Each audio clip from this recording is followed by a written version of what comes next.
আচ্ছা, হ্যালো, সবাইকে সবাইকে স্বাগত আমার একটি ডেলি ব্লগে।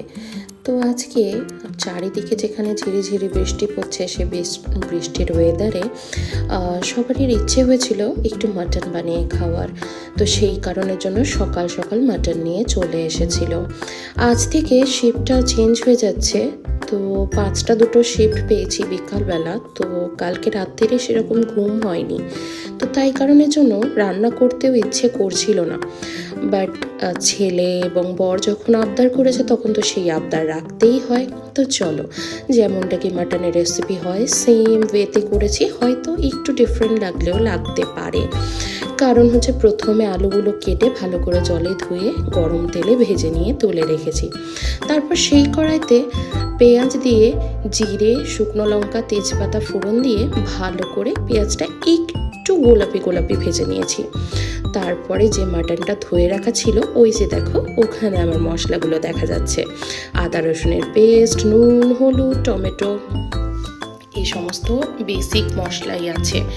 তো মাটনগুলো এখানে ভালো করে ধুয়ে রাখা ছিল, যেটা দিয়ে দেওয়া হলো গরম তেলে। এবং দিয়ে দেওয়ার পরে কিছুক্ষণ নাড়াচাড়ার পরে আদা রসুন পেস্ট, পেঁপে এবং টমেটো দিয়ে দেওয়া হলো। এবং এই ডিশের মধ্যে ছিল অনেক রকমের মশলা। তো মিট মশলা ছিল, হলুদ ছিল, ধনে জিরে গুঁড়ো ছিল, নুন ছিল, গরম মশলা ছিল, এই যে আদা রসুনের পেস্টটা দিয়ে দিয়েছি। এই যে তো এই সমস্ত রকমের যেগুলো বেসিক মশলা যেগুলো মাটন রান্না ইউজ হয় সেম মশলা দিয়েছি। একটু জল করা ছিল অনেকক্ষণ আগে, জলটা ঠান্ডা হয়ে গেছিলো, ওই জলটাই দিয়েছি, কারণ আর গরম জল করতে ইচ্ছে করেনি।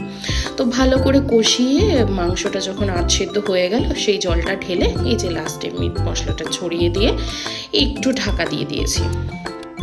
তো ঢাকা দেওয়ার পর যখন ভালো করে সিদ্ধ হয়ে গেল তখন, আর হ্যাঁ, মাঝখানে আলুগুলো দিয়ে কষেও কিন্তু আলুগুলো যখন সেদ্ধ হয়ে গেছিলো আলাদা ওই যে দেখতে পাচ্ছ আলুটা এবং রসুনটা তুলে নিয়েছিলাম, কারণ বড্ড বেশি গলে যাচ্ছিল।